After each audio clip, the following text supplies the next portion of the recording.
ফিরআউন বলেছিল আনা রাব্বুকুমুল আ'লা, আমি তোমাদের মহান রব। নাউজুবিল্লাহ। আর একজন আল্লাহর বান্দা খালি বলবে আল্লাহুম্মা ইজআলনি ফি আইনি সগীরা ওয়াজআলনি ফি আ'য়ুনিন নাসি কাবীরা।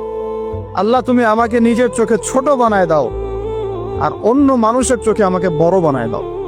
আমিন। তো আত্মসমালোচনা করতে হবে কিনা ভাই? এখন যদি আমার উত্তর আসে যে না আমি তো আসলে ভাই কিছু করতে পারি নাই, এই চুপচাপ কিছু লেকচার দিয়েছি এতটুকুই, এখনো আমি উম্মাহকে ঐক্যবদ্ধ করতে পারি নাই, উলামায়ে কেরামকে এক জায়গায় আনতে পারি নাই, আমি এখনো কোনো ইসলামিক বড় কোনো অ্যাসোসিয়েশন ফর্ম করতে পারলাম না, এখন পর্যন্ত আমি 100টা কিতাব লিখতে পারি নাই, এখনো আমি ইফতা দেওয়ার মতো বা মুফতি হওয়ার মতো যোগ্যতা অর্জন করিনি, এখনো আমার কোরআনের কত জ্ঞান শেখা বাকি, কত আলেমের সোহবতের থেকে নূর নেওয়া বাকি, এখনো কত দূর যাওয়া বাকি। এই চিন্তাগুলো যদি মনের মধ্যে আসে তখন দেখবেন রাতে আপনার ঘুম হারাম হয়ে গেছে।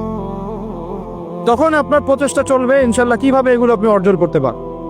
ওই গুটি কয়েক মানুষকে দিয়ে দিন কায়েম হবে ইনশাআল্লাহ।